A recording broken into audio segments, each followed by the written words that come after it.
It was a warm afternoon in Baker Street, and the hum of wheels upon the Marylebone Road came through our open window like a constant, patient drummer marking time for London's immeasurable heart. Holmes lay at length upon the sofa, his keen eyes half lidded, the violin at his side as though it were a sword sheathed after some brisk engagement, while I, ever the pupil, pored over a botany monograph he had placed in my hands to demonstrate how ash upon a man's cuff could betray not only his trade but his parish and his habits of weathering, an exercise he insisted was excellent for the muscles of attention. My dear Watson, if the monograph bores you, close it with a clear conscience. A muscle overstrained is as unfit for service as one untrained, and I would rather you kept your powers supple for something more diverting that is presently ascending our stair. I started at that, for I had heard no bell and seen no shadow. And I ventured to ask him how he came by his certainty that a visitor was upon us, and what manner of visitor it might be, to draw his interest from the idle torpor which sometimes claimed him between cases. The aroma of otto, of violet, mingled with a faint whiff of coal gas from a private carriage lamp, the delicate scrape of a narrow heel that has recently had its lift renewed. Oh, eh, eh.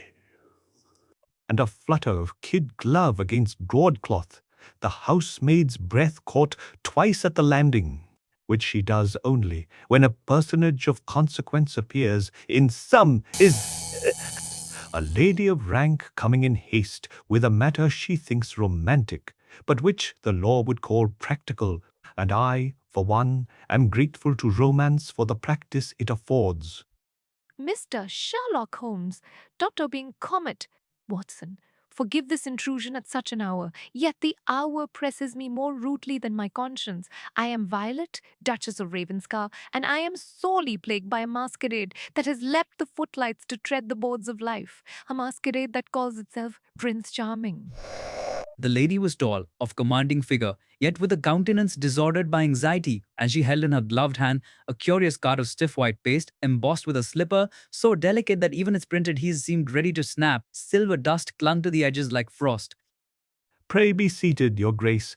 Place the card upon the mantle where the light is kind, and tell me, in the brief, exact terms that are the only charity we can afford to truth, how this courtly prince has come to offend your house.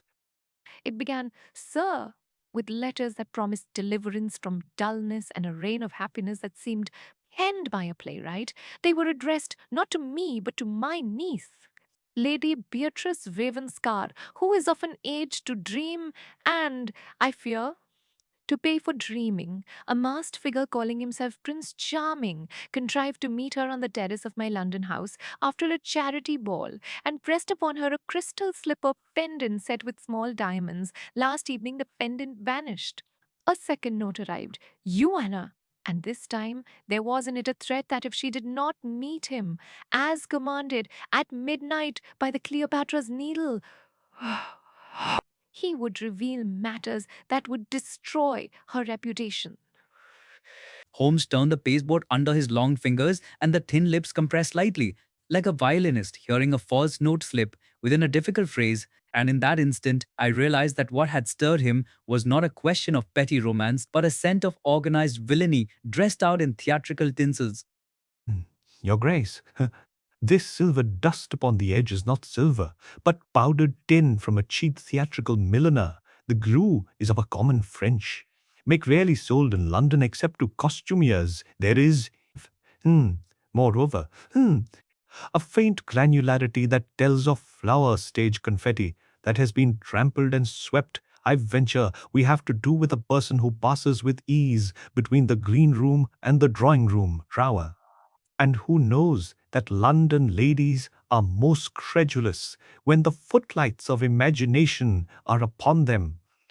We had the misfortune to attend a pantomime at the Savoy last week, where a certain actor, adored by the town, played a prince with a slipper that set the audience laughing and sighing. My niece has a taste for that sort of nonsense. Yet I cannot believe the player himself would sink to extortion. And still my house is haunted by this foolish symbol. I asked, perhaps with less tact than the situation warranted, whether Lady Beatrice had ever given cause for scandal, and the Duchess answered with the cold dignity of her class that the child's only scandal was innocence carried to the verge of imprudence, quality which, as a medical man, I have seen draw more trouble than malice ever could. You have the second letter, your grace. Let us hear its voice. For paper is a superb confessional when the writer is vain and the ink has not fully dried on his conceit. Hmm. Here.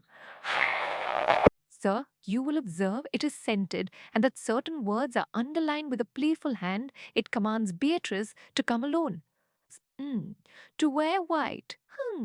And to carry with her a small casket of heirloom jewels as pledge. And it assures her that all will be merry as a Christmas pantomime if she comply. Holmes raised the letter to his nostrils and then to the light, and at last held it flat while he measured the spacing with the blade of his knife as though it were a yardstick. He tapped the margin twice and then smiled without mirth. Observe, Watson, the faint transliteration where another sheet has pressed upon it. This man keeps a ledger and writes his commands upon a pad, tearing off the page and leaving the ghost of his commerce upon the next. The underlining is not caprice, but code for the placement of a rendezvous guard. These two underlines signal the Embankment stair, and the final flourish denotes the hour as the stroke, not 5 minutes past or before. Such precision betrays a military sense mated to a theatrical taste, gela kulda, a union not uncommon in certain bankrupt officers out of India who have learned to drill illusions as once they drilled men. Mr. Holmes, can you protect my niece without parading her name before the newspapers? For I would sooner risk my fortune than her good repute, and I know not where to turn but to your singular methods, which all London praises and half believes. You did perfectly to come. We shall not consult the newspapers, but we may consult the Savoy and the Needle, and 1 or 2 alleyways that run between. And if we meet our prince, we shall bow low and, I trust, pick his pocket of every pretence he carries. The Duchess drew forth another object, then a slipper charm of crystal cleverly cut to catch the light, and on its toe a nick so minute that I would not have noticed it had it not been set at the very point like a dimple. She said it was the token first given, and that Beatrice had kept it like a schoolgirl. This nick is not a flaw, but a maker's sign, scratched with a needle by one who believes in private, ill marks. We shall look for its twin, and, finding it, shall find the hand that held the needle. Watson, your hat, your grace. Send Lady Beatrice to her aunt's house in Bayswater for the evening, and trust us to keep the midnight appointment you fear, so we shall not keep it exactly in the manner commanded. I am in your debt, gentlemen. I shall remove Beatrice at once and hold myself ready to receive you. And I shall pray with all the fervour that society permits that your science of deduction is as gentle with her heart as it is stern with her adversaries. The Duchess withdrew with a sweep of violet silk and a perfume that lingered like a chord struck and still vibrating, contelling mort and beginnings is you nutting veer. And Holmes, with that sudden accession of energy, which I had come to associate with the scent of the chase, sprang up, took down his Inverness, and thrust into his pocket a small lens, a length of strong black cord, and a packet of those curious handcuffs of his own design, which had before now shut upon wrists that thought themselves as nimble as eels. The Savoy, Watson, if our prince has learned his manners upon the stage will betray him with a frankness the drawing-room never would. Then our tour of the green room will still teach us what flower clings to a cheap crown and what paste to a counterfeit heart. London that afternoon wore its familiar mask of indifference, the cabman's slouch, the newsboy's cry, the river's brown patience. And yet to me it seemed as if every cornice were an eyebrow and every lamp a lid lowered over a conspirator's wink. For I knew that in the metropolis the romance of the theatre and the precision of crime have often taken the same hansom to their rendezvous. You observe, Watson, here how the ash of this driver's cigar flicks into wedgelets rather than mote. He smokes a cheap. If he were to turn his head, we should see a burn on his right label, where he knocks away the ash with his forefinger, which, I might add, he would not do if he were left-handed. The city is an alphabet, and we advance only as we consent to learn our letters. We alighted at the Savoy and were admitted backstage by an old watchman who recognized in Holmes the authority of one who is never refused twice. Within, the word ordered, for here were the raw and intimate limbs of illusion robes, flats, plaster crowns, and that compound odor of grease paint, damp canvas, and stale bouquets that speaks of triumph and disappointment sleeping in the same trunk. Good evening. We seek Mr. Lionel Vale of the company, the gentleman whose Prince Charming has lately fluttered a number of foolish hearts in higher boxes than you are accustomed to admire from the pit. Sir, I am he, though I blush to own that my flutterings are but the joint endeavour of author, tailor, and limelight. To what happy mischance do I owe a visit from Mr. Firm, Mr. Fum, Mr. Sherlock Holmes, whose praises are sung even in our paint-stained realm? Mr. Well, it is not your art, I question, but a parody of it. Someone has taken your princely wares to market in the open streets. Has any stranger asked to purchase one of your glass slippers, not in the lobby shop, but out of hours, and in such a manner as would tickle a conscience even less fastidious than your own? By your leave, sir. Some fortnight past, a fellow with a cavalry moustache and a gait like a drill sergeant came to my dressing room with a notion to buy an old prop slipper, saying he craved it as a keepsake for a lady who dreamed of the stage. I thought him an honest, if theatrical, admirer, but our property master denied him, for the slippers belonged to the house. Holmes's eyes brightened at that description.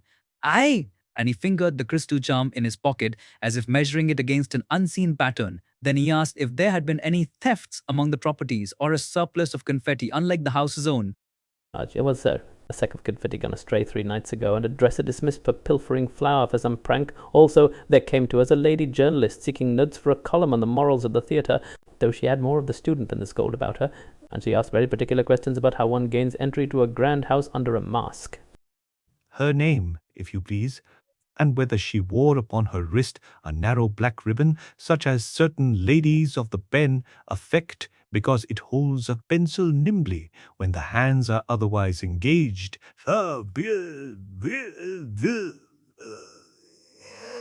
Miss Sybil Hart, sir. And she had indeed a black ribbon and a pair of eyes that would have made a moralist forgive the theatre, and the theatre forgive the moralist in a single look, but she was harmless as a sparrow. I'd take my oath upon it.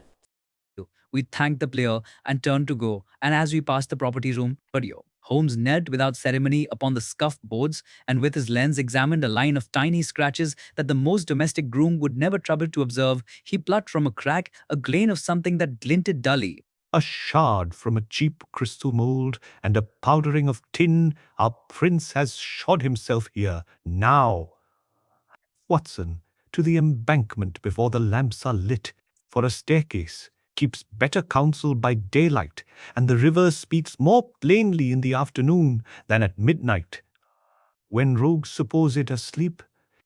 Thus began, under that deceptive warm afternoon, the adventure of the Prince Charming, and I confess that I felt in my very pulse the strange mingling of innocence and calculation that runs through all such tales. For what is a fairy story but a criminal enterprise with better costumes? And what is a criminal enterprise but a fairy story that has mislaid its conscience and badly remembered its moral?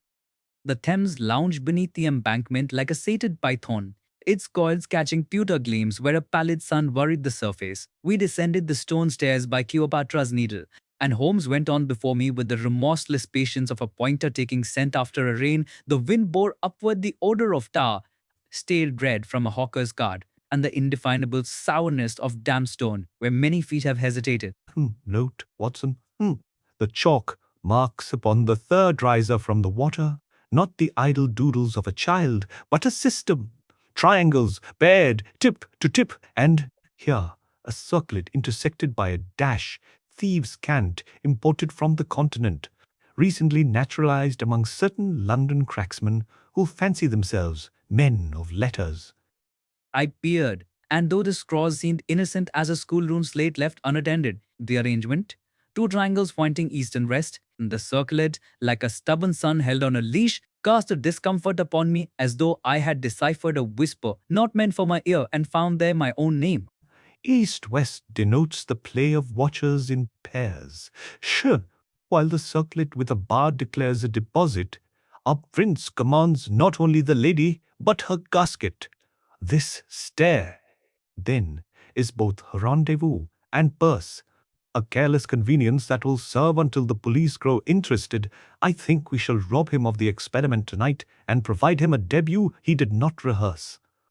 Holmes knelt, and from the thin gap between the second and third stones drew a slender ribbon of black catyoth that clung oddly. Having caught on a snag, at one end was affixed a small clasp, bright with recent purchase, and within the clasp a hard crumb of soap.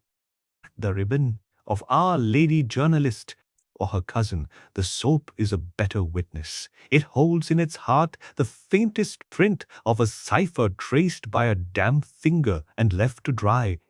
Observe how the tiny planes pale differently where pressure lay. The message would have been mirrored to the glass to be read by the intended eye. We must reconstruct the phrase, which, with your indulgence, I will do now upon my cuff. With a pencil, he made a set of small marks, and then a series of lines joining them like stars mapped into a constellation. In no great time, he had a sentence that, even to my unschooled gaze, possessed a certain sly elegance befitting a theatrically minded villain. White attire? Midnight stroke. Jewels for pledge. Come alone lest the slipper shatter. The author cannot resist his metaphor. But the instruction is plain. Yet here is a flavor I do not like, lest the slipper shatter. It suggests a threat of a scandal made public in shards. Blackmail. Watson, of the theatrical school, which is more dangerous by being half merry. He stood and looked upon the river and the great obelisk, as if consulting antiquity for advice on more stern scoundrels. Then he touched my sleeve and drew me toward a bench where a man of compact figure, with an impudent moustache, sat polishing a walking stick, whose silver fox's head gleamed like a grin. Good afternoon, Colonel. Let us say Colonel, for the gait informs me more accurately than the stick, and allow me to recommend that a man who conducts business upon public steps should at least polish his stick where it cannot be recognized by a watchman who reads the illustrated weeklies. I do not know you, and do not thank you. The river is common property, and my stick is my own affair. If you have business, bring it to me through my solicitor, as honest men do. My business is generally brought to me by rogues who cannot afford solicitors. Your boots, with their square toes and the longer wear upon the outer heel, declare a military drill upon hard parade grounds. Your stick's fox was engraved in Bombay. The scar on your knuckle is of a saber's kiss, and your eye has that restless stageward glance of a man who watches exits and entrances. In short, away, away! Colonel Mordaunt, late of the 17th, now at the green room and the gambling room. The cards are upon the table. You will find, sir, that my cards are clean, as for my past. I display it freely because it is honorable. And if I like to see a play of an evening, I do so as a patron and not as a player. Now, if you will excuse me, I must attend to dinner. He rose with a stiffness that betrayed a recent strain of the knee and walked off with more dignity than I would have credited to a man thus accosted. Yet I saw that his hand tightened on the fox's head until the silver whitened under pressure, a sign of anger that does not end at dinner. The colonel will figure again. A man does not carry Bombay in his pocket and the theatre in his eye. Without intending to spend both upon some operation, we must discover his company. For princes generally travel with a colonel to carry their baggage. From the stair we went to Bayswater, where the Duchess had lodged her niece with a common practicality that sits well upon uncommon rank. Lady Beatrice received us with that mixture of embarrassment and relief which speaks of an indiscretion unconsummated, and at once she began to protest her innocence, until Holmes stayed her with a courtesy so grave that it made her childish protestation seem superfluous. Lady Beatrice, your reputation is not on trial here. Facts are. And facts will do you the charity of keeping your name out of the mouths of those persons who nourish themselves on scandal. Tell me, please, how the first meeting came about, and why you consented to listen again when you had suspected harm. Sir, at the charity ball, the music was so bright and the air so full of laughing that when a gentleman in a silver mask bowed and recited a line from the very play we had applauded, I thought it a jest sanctioned by the company. He spoke of rescuing me from dullness and said that London was a pumpkin, that only the bold could roll into a carriage. I laughed, sir, as stupid girls do. And later in the garden, he placed the little snipper in my hand and whispered that a prince must have a pledge if he is to claim a dance for life. She said this with so touching an ingenuousness that I trembled at the thought of what wolves there are in the polite woods of our capital, and I could not but think of the many little tokens, charms, flowers, pins that pass between the sexes as though they were nothing more than sparks shaken from a hearth, when in truth they may set houses ablaze. And when the second letter came, you did not intend to obey it, yet you feared what it threatened, and so you hesitated, which is precisely the interval upon which blackmail fattens. May I examine your jewel casket and the place where you kept the slipper? Certainly, Mr. Holmes, the slipper lay upon my dressing table by the looking glass. The casket is here, and you will see that the lining bears a little scratch where the charm used to rest. Holmes bent over the glass as though it were a lake from which any number of drowned truths might be fished. He breathed upon it and, with the sleeve of his coat, conjured up faint smears that, to my surprise, resolved into letters not unlike those I had seen upon the soap drum at the Embankment. The same cipher traced with a damp finger and wiped in haste, and here upon the casket's velvet, a thread from a cuff of cheap lace. Your maid, Lady Beatrice, is she a reader of penny romances and fond of the theatre? Alice is a good girl, sir, though she loves the gallery and will sometimes quote lines as she braids my hair. She has never done me harm that I know. We shall make no enemies where servants are concerned, unless they make us. Still, I must see Alice to ask her whether she has lately acquired a ribbon for her wrist with a clasp of the sort your humble mirror has described. Alice is below, sir. You may command her attendance, and, if she is foolish, you will find her quickly out. But I beg you not to frighten her more than is needed. Alice, a slim, pretty creature with anxious eyes, entered at a curtsy, and Holmes addressed her with that austere kindness which makes the simple tell the truth as if they had always meant to do so and had only been waiting for permission. Alice, the truth is the cheapest ribbon you can buy, and the strongest. Did you, in the last week, lend your wrist ribbon to a lady who writes for a newspaper and who has a curiosity about noble houses that exceeds the price of her column? Oh, sir, I did lend it, but only because she said a lady can remember more with a pencil at her hand than with a poem in her head. She was kind to me and spoke as though she were my sister. And she asked me how one might get a footman to look the other way at a ball if the footman were honest but human. And did she tell you her name? And did she give you anything in return besides the pleasure of friendly talk? Miss Sybil Hart, sir, as she gave me a little book of verses and a ticket for the Savoy gallery. I meant no harm. Oh, I never do. I never do. Holmes inclined his head, satisfied, satisfied, and when the girl had withdrawn, he turned to us with that peculiar brightness in his gaze which signals the construction of a plan, as if the mind had just hung a new chandelier and was testing the switches with a finger of light. The plot thickens with flower and lace, Watson. We have a colonel with a fox's head cane, a journalist with a black ribbon, a stage prince with admirers and missing confetti, and a cipher that goes from river stair to looking glass. Tonight, at midnight, we shall keep the appointment, though not as commanded, and we shall see whether the slipper breaks or the spell does. Oh! It was agreed that I should act as decoy, for I bore no resemblance to a lady in white, and it is exactly in that absence that a trap can be baited. If a man be cautious and a friend be near with a cord and a pair of cuffs, we returned to Baker Street to prepare. And there I watched Holmes arrange our little stage with the cool zest of a manager mounting a new piece. You shall stand upon the stair where the triangles meet, Watson, with the casket empty, but so ballasted as to persuade. I shall keep the shadow to your north. and we shall allow the watcher to reveal himself by the angle of his impatience. Do not be heroic, be punctual.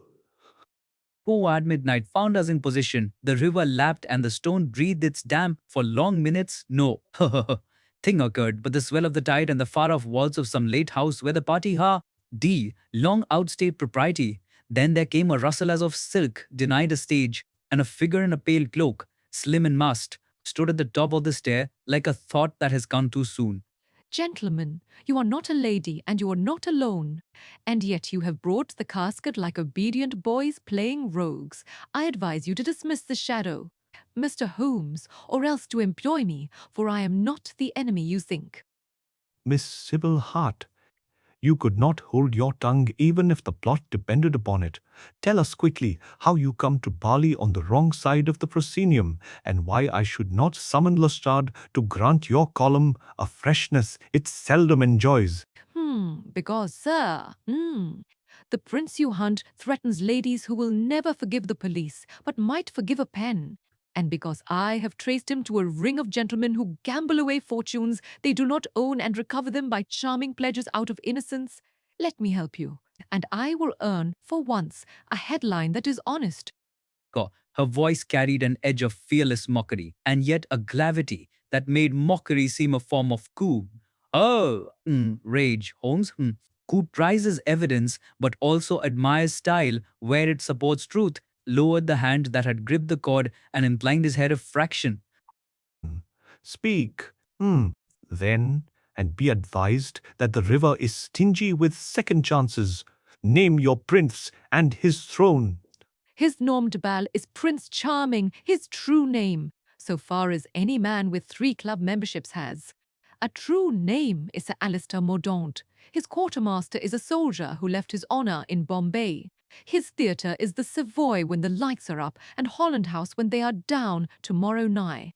There is a masked charity fete where he intends to collect 3 pledges in a single minuet, and if you are not there, the season will wake to scandal harsh enough to make ballad sheets fat. A shadow moved at the waterline, a second watcher, and before I could call out, Holmes's whistle split the gloom and a shape leapt from a skiff. Then another, there was a brief scuffle of feet and oaths like broken glass, and our unseen listeners fled along the bank with the cat-like stride of men trained to vanish. They are cautious enough to keep their names for the program tomorrow. Very well, Miss Hart. You have bought yourself a seat in the orchestra, Watson. Polish your boots and your eyes. We, too, shall go to the ball. And I think our prince will find his slipper pinches when worn upon a foot that does not fit. Holland House, on the appointed evening, glowed like a conjured palace, and its gardens held those whispering lamps which make sin and charity indistinguishable at a distance. Holmes, who affected a plain footman's livery with such exactitude that I caught myself twice about to hand him my gloves, had arranged the passes for our entrance by means known only to himself and perhaps to one flustered clerk whom he had hypnotized with logic and tipped with half a sovereign. Remember, Watson, that a mask is a confession printed upon satin. The honest man wears his own face uneasily, and the scoundrel wears a false one, as if it had grown upon him. Keep to the edges. Observe the hands, always the hands, and when the couplet is recited about pumpkins turning to coaches, note who glances toward the terrace, for he is rehearsing the exit. I shall take the gallery reserved for the press and ladies of uncertain profession. Do not scowl. Doctor, It is a life's work to inhabit uncertainty with a straight back. Signal me by the handkerchief. If your prince appears, I have notebooks within my bodice and daring where other women carry smelling salts. The band struck up, and the great room turned like a slow, complicated machine wound by women's shoulders and men's ambitions. I felt acutely my plainness and was grateful for it allowed me to watch without being watched. Then I saw him, a gentleman in a silver mask, princely by posture rather than garment, who moved through the throng with the measured self-possession of one who has learned in some harder academy to command hunger and fatigue. Sir Alistair Mordaunt beneath a winsey of tinfoil, the jaw declares him, though the mask would deny. Aye, D, marked the colonel 2 paces in arrear. his fox's head peeking from the cane like a confidant at confession. They will separate near the conservatory. The casket transfer will be under the cover of a coat, no doubt worn threadbare from the Savoy to positions, my dear fellow, and take care not to admire the roses, for their thorns are deputized tonight. From where I stood, I saw Lady Beatrice, by grace of the Duchess's reconsidered mood, admitted discreetly in my company and kept near the matronly cluster where scandal starves. Yet her eye wandered. Poor child, With that fatal mixture of curiosity and shame which makes lamb step closer to the wolf to be sure it is a wolf, Holmes had arranged that she carry an imitation casket while the true heirlooms were under lock, and that our culprits be allowed to attempt what they had rehearsed, in order that we might secure not only a single villain but a circle. Now there, hear the line whispered, to make a pumpkin of the city and a coach of the night, and there, the gloved hand lifting as a cue, the colonel slides left, the prince glides right. Miss Hart, prepare your pen, for what follows is a chapter the town will read with its breakfast. A rose for your pledge, my lady, and a pledge for your rose. Hold the casket so, and think of it as a tune you might hum pretty and without consequence, even as the air grows crowded. Not so fast. Colonel, the orchestra's tempo is mine tonight. Your fox has run to earth, and the hounds are unsportingly close. You, sir, again, will you spoil a charity to play constable? Or will you be content to drink and let gentlemen amuse themselves as gentlemen do? Holmes's hand, quick as a stork, had the casket already. He pressed some hidden latch, and out slid not jewels, but a hollow slipper of crystal, cunningly cut to conceal a narrow cavity within its heel. Within that, wrapped in waxed paper, lay a slip of foolscap dotted over with numbers and names that, even to my untrained intelligence, spell ruin for men accustomed to silence. A ledger by fairy tale. Sir Alistair, you have improved upon Cinderella by fitting the slipper to every foot you chose to threaten, and you have recorded the debts and indiscretions with a bookkeeper's love of the precise. I congratulate you upon your invention and arrest you for its inevitable result. Arrest, Mr. Holmes, is a word with a vulgar clang when pronounced amid violence. You have a knack for unmasking.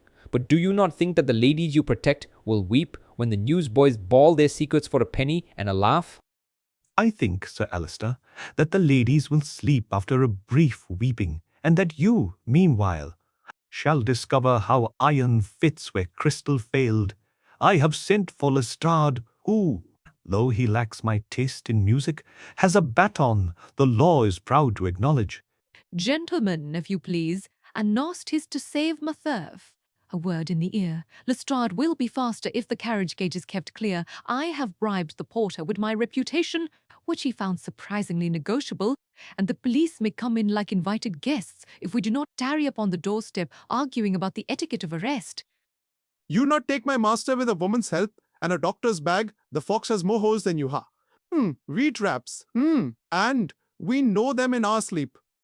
The colonel made for the terrace swift, silent, and Holmes nodded to me. I pursued, my old service revolver weighing my pocket not as a promise of violence but as a guarantee of steadiness, for nothing steadies a man like knowing no necessity will surprise him. In the conservatory, the lanterns sent pale islands of light onto the gravel, and the colonel turned, cane levelled like a small lance. I do not wish to hurt you, doctor, for you have the air of a decent man. Stand aside and let my affair pass by, and I will lay my mouth upon silence as upon a Bible. You have already kissed away your oath. I advise surrender, for the house is surrounded by decency wearing boots, and even the flowers here would testify if called. Never argue with a cavalryman when he has space to charge. Clip the space, Watson. Close, close, and turn his lance into a walking stick. I obeyed with a rush. Closing the distance, the colonel's cane thrust and glanced from my shoulder. I seized it. Big grappled. And Holmes appeared behind him with the light step of a cat that has learned to tread among glass. In an instant, the colonel's arms were pinned by the black cord from Holmes's pocket. His cane burst in two, and from the hollow inside fell a coil of fine wire and a tiny bottle of chloroform, such as a theatre doctor might carry for fainting ingenues. A practical fellow, our colonel, his honor, like his cane, is hollow, and hides tools for removing obstacles, Watson. Secure his wrists, Miss Hart. Miss Hart! Do not faint, for he has more than enough smelling salts for us all, and none of it safe. I am better at printing crimes than at fainting away from them. I shall go to the gate and bring in. Your Lestrade like a chorus when the stage needs it. Do not allow Sir Alistair to improvise, for his ad-libs run to cruelty. Eh? Cruelty, madam, is a word ladies use to name justice when it turns and sees them. I will answer for nothing. I have not signed, and if Mr. Holmes has brought handwriting experts to a ball, I shall almost admire him between indictments. I have brought something more decisive than experts, your own vanity. This ledger bears your private marks. The same which dented the toe of a gift slipper with a needle, so that you might know your handiwork. In a crowd, your needle speaks across crystal, the way a signature does across vellum. I fear you have, by fear, been too original by half. A stir at the doorway announced Inspector Lestrade, neat, vigilant, and wearing upon his countenance that mixture of skepticism and expectation which belongs to a man summoned by Holmes, skepticism that the matter will respect the forms, expectation that it will nevertheless be concluded solidly. Evening, Mr. Holmes, I see your theatre has found its villain with admirable punctuality. Sir Alistair Mordaunt. You would be so good as to accompany me quietly, Colonel. I am sorry to find you a prop in this show. London will hiss where it once applauded. Spare your sermon for a cheaper gallery. We shall see if your handcuffs fit better than your moralit. Peace. They generally do, Colonel. Your fox may run no more. I have marked all your holes, and they are now attended by watchmen who collect no bribes and applaud no dramatics. The Olister kept his poise even as the steel embraced him. He looked at the room of the practice, licking to what? Contempt of a man who has bought applause and knows its price. And yet, as he passed Miss Hart, I saw a flicker cross his eyes like the memory of some single kindness that had not been part of any plan. Take him, Inspector. Mr. Holmes has done the art, and you must do the craft. And when London reads of it, I shall print as little of the ladies as the truth permits, for I am not in the business of breaking slivers in the street. Then, Miss Hart, you are in the business of mending them, which is a rarer trade. Come, Watson, we must see the Duchess and return to her the liberty of her niece and the education of her household. After that, perhaps, I shall permit myself an air upon the violin in D, which is the key of restorative conclusions. The Duchess of Ravenscar received us in her library with a composure that only magnified the tremor of her hand upon the bell pull. Lady Beatrice hovered near like a penitent angel, while servants came and went like discreet punctuation. The house seemed to exhale relief in the way lamps do when their wicks are trimmed. Mr. Holmes, I have had news enough to make an old woman of me, and grace enough to keep me standing. Is it done? And can the child sleep without dreaming of masks and staircases? It is done, insofar as the principal actors have been bowed off, Sir Alistair Mordaunt and Colonel Moe. Redount. No relations except in enterprise are at Scotland Yard, the ledger which threatened your peak. He will be safe from commerce. There remains only the reform of certain habits which invite rogues as cheese invites mice. Oh, sir, I am ashamed to the bone, and yet I confess I should not have learned caution had I not been endangered. If gratitude can melt shame, then I am free. If not, I shall bear it quietly. Holmes placed upon the table the counterfeit casket and beside it the crystal charm, now mated to its twin which he had found among the colonel's effects. The two together made a tiny parody of a pair of children's shoes, and I could not but reflect upon the childishness of grown persons when romance offers to escort them to ruin in a carriage drawn by adjectives. The charm bears a needle mark, your grace, which ties it indelibly to the ledger. The same hand that thought to sign his trinkets, signed his downfall. Let it remind the household that nothing is so dangerous as an original scoundrel. For originality flatters our vanity, and so loosens the strings of our purse. You have my thanks, Anne, if you will not be insulted by the word. My affection. And yet there is one debt I would pay more immediately, a debt to this young woman who has been accused in my hearing of a carelessness she never practiced. Your Grace, I am sorry, I meant no harm. I lent my ribbon to a lady who spoke kindly, and I dreamed of the gallery. I shall speak less and dream harder if you forgive me. Forgive her, your grace. She has learned truth faster than she would have learned fear. And that is the proper education of a servant as of a prince. Miss Hart's curiosity was of the useful sort. If Alice had denied her ribbon, we should still be searching the wrong pockets. Then I forgive and will say no more. Yet, Mr. no. Holmes, I must ask, what led you to the colonel first, when there were any number of dandies who might have worn a silver mask and quoted a silly line? His gait, your grace, a military exactness softened by indulgence, the fox's head cane engraved in Bombay, thrown away as decoration by those who have never been, the clean-shaven cheek where an Indian climate makes shaving a purgatory for the unpracticed, and, most tellingly, a watcher's eyes that measured exits as a quartermaster measures crates. He was the only guest at the river who looked for a staircase before he looked for a star. The Duchess nodded. No, Homer, call it a sing. As people nod when they recognize wisdom they cannot administer yet, would gladly employ, and she excused herself to speak with Beatrice in private. Holmes and I took our leave, and in the cab he turned to me with that look which promises a lesson, if only I keep my vanity out of the way and my ears open. Watson, what did you observe about Miss Hart's entrance at the Embankment that I did not mention, but nevertheless relied upon when I elected to trust her? She spoke as if she had foreknowledge of our positions, dire, and yet she did not signal to the watchers who fled. Perhaps her courage was too sincere for a conspirator's habits. Also, her shoes were wet at the toe, as if she had crossed from a skiff, and yet she came from the top. That suggested she had done more than approach. She had already reconnoitered the stair and found it spoiled. Excellent,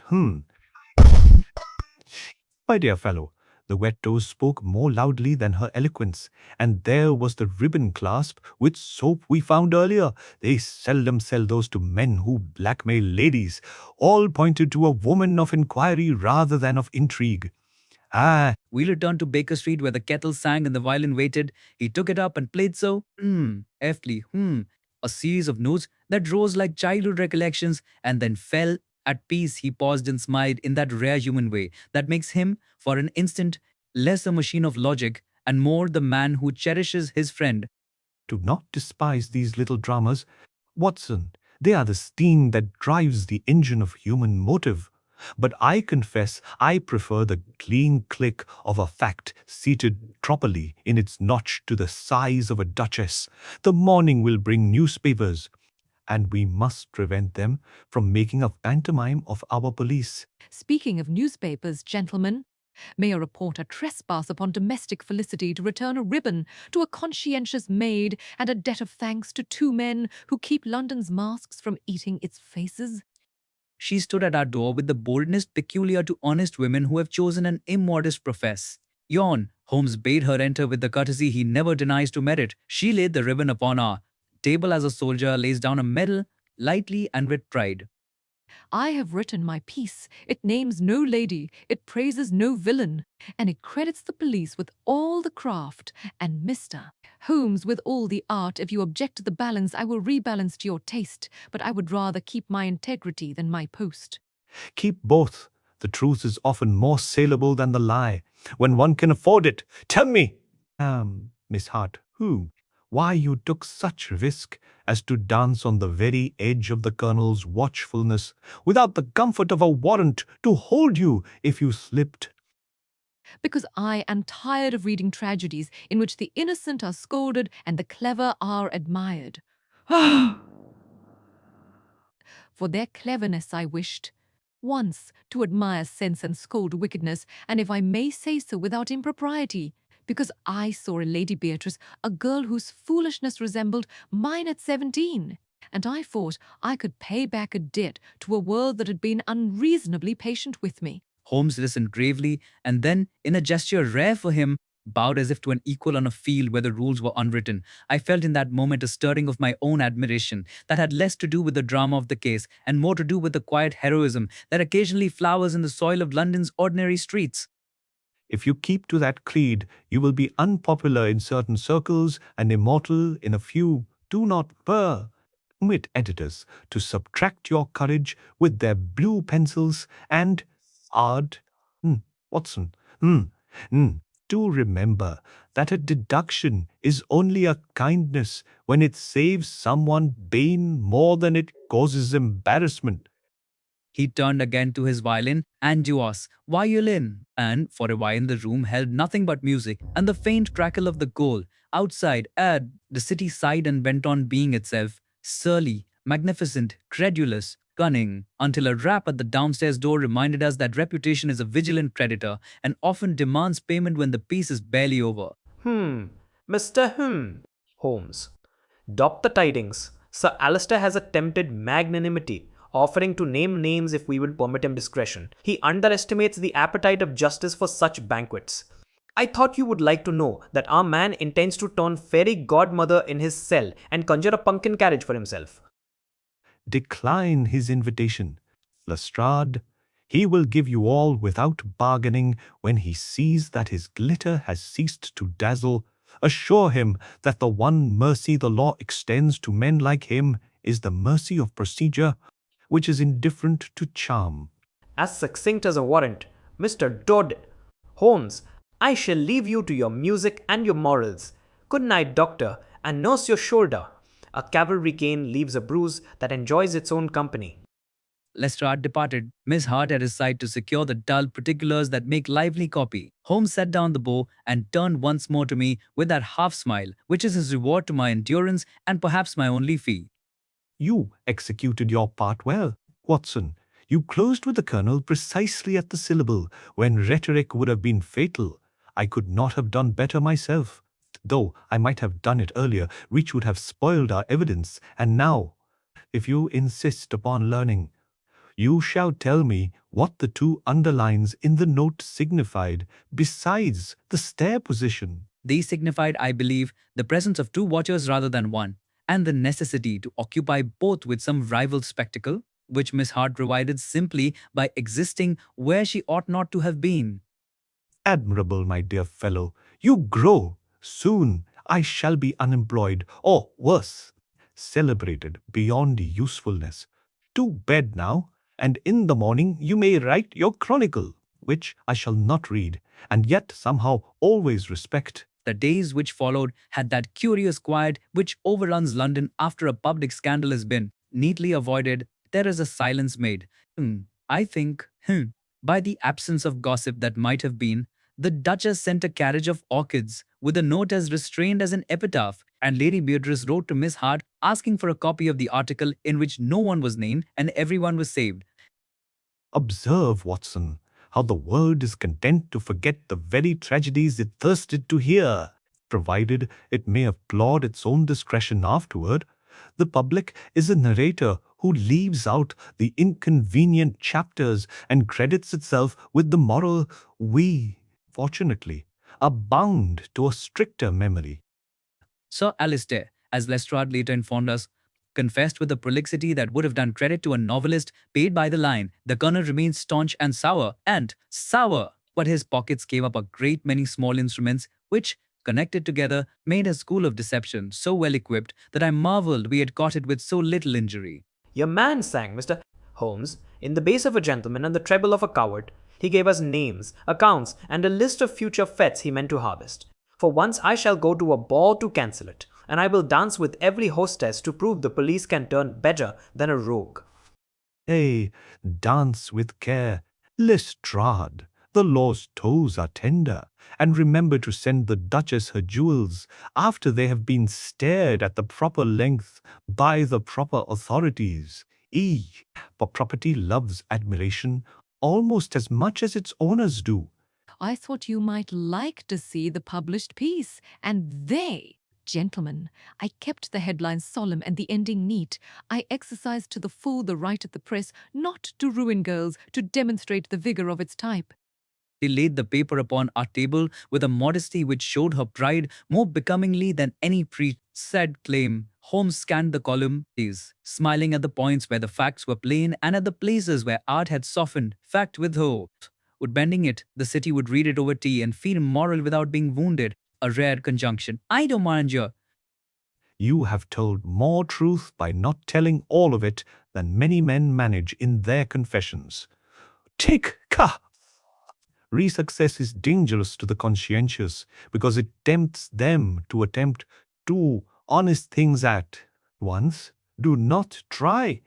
For instance, to be just and witty upon the same line too often, the one will strip the other. I shall try, Mr. Holmes, to be merely kind and precise. As for wit, I have found it pleases most when it is suspected and not proved. And if your doctor friend will forgive a forwardness, I should be honored if one day he would teach me how to read a bruise as he reads a pulse. For I suspect the city keeps its history upon human skin as much as in ledgers. I answered that if she truly wished to learn the dull art by which the living advertise their recent past, I would gladly instruct her, and perhaps my eagerness betrayed something of the admiration which, if a man be honest, he must at times feel for those who use their courage in public where he uses his privately. Watson will teach you the anatomy of consequences. Miss Hart and I, since you have proved your discretion, will teach you the alphabet of traces. For the city is a text that rewards the literate. Between you both, you may publish a grammar of prudence, but those who have none. Gentlemen, forgive a duchess who returns like a common petitioner. I have come to deliver a letter that was meant for you, but which found me first. And I confess I opened it, for I am too old for scruples when those I love are mentioned. The letter, folded and refolded until the creases declared impatience, bore no seal. Holmes slit it with his knife and read silently, the line between his brows deepening not with alarm but with interest. It's insane, as the mathematicians might, when a problem turns delightful. From Sir Alistair, he begs, now, he proposes, a final act of magnanimity, that we allow him to return certain private letters, not yours, Duchess, but those of a lady he will not name. In exchange for our recommendation of leniency, he writes as a man who has mistaken my character for that of a manager who loves a neat curtain. Can you, Mr. Rister, Holmes, persuade the law to be gentle where a woman's heart is concerned, provided that the man gives back what he stole and injures no one by his confession? I cannot persuade the law to be what it is not, your grace, but I can promise that the law, when told the truth, does not relish injuring bystanders. I shall speak to Lestrade. The letters will be returned, not as a bargain, but as an inevitability, and the sentence will be what sentences generally are, too heavy for the guilty in their own opinion, and too light for them in the opinion of the injured. Your word wed, Mr. Berg. Holmes, the letters are recovered. The judge will hear that the accused facilitated their return. As for leniency, I have learned to leave that to benches and to Providence, and I sleep better when I do not advise either.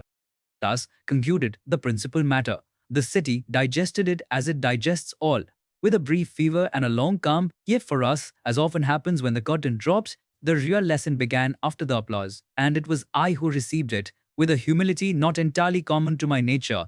You remember, Watson, the tiny scratch upon the charm's door? You saw it, you noted it, but you did not at first ask yourself why any man would mark what he planned to scatter among many hands. The answer is vanity, which, I have observed, is the telegraph wire upon which detection travels quickest whenever a criminal stamps his authorship upon a thing without necessity. He offers us the courtesy of an autograph and a forwarding address. I said that I should endeavor henceforth to look for unnecessary flourishes as if they were signposts rather than decorations, and that I would prefix to each observation the question, why this? And why thus, which is in truth the catechism of all honest inquiry, whether in medicine or crime. You will make a detective of me yet, Watson. By insisting, I explain myself. When I am gone, the city will still be legible. And if you have learned the alphabet, you will not be lonely. Moreover, you will write. Ah! And the writing of honest chronicles is itself a form of rescue. That evening, as if to bless our resolution, Mrs. Hudson produced a pudding as virtuous as a sermon and as comforting as a mother's hand. Holmes ate little but praised it much, which is his way, and afterward he took up the violin and played not in D, as he had promised, but in G, a key with something of the heart in it, and I, hearing it, fancied that even the city nodded, content that for one night its fairy tales had learned their morals. Before I leave you to your music, gentlemen, permit me a last impertinence. I have heard said in newsrooms that for Mr. Holmes, everything is elementary, and it is a phrase they use to belittle that which they do not understand. I believe it is the opposite, that everything is intricate, and that Mr. Holmes has the gift of untying the knots, which is not the same as pretending they were never tied. You flatter me in a new and therefore interesting way. Miss Hart, the truth is that complexity is the only luxury we permit ourselves when lives are at stake, and simplicity is the only courtesy we offer when we return those lives to themselves. To make the complex elementary is a kind of surgery. And so I write this as surgeon and student, as friend and witness. The case of the Prince Charming left behind it, not broken slippers, but mended propensities, which is better, and if, in later years, I should mislay the exact contour of the Colonel's car or the particular glint of the slipper's glass, I should not mislay the sound of Holmes's bow drawing from the strings that patient, clarifying note with which he returns the city to its senses.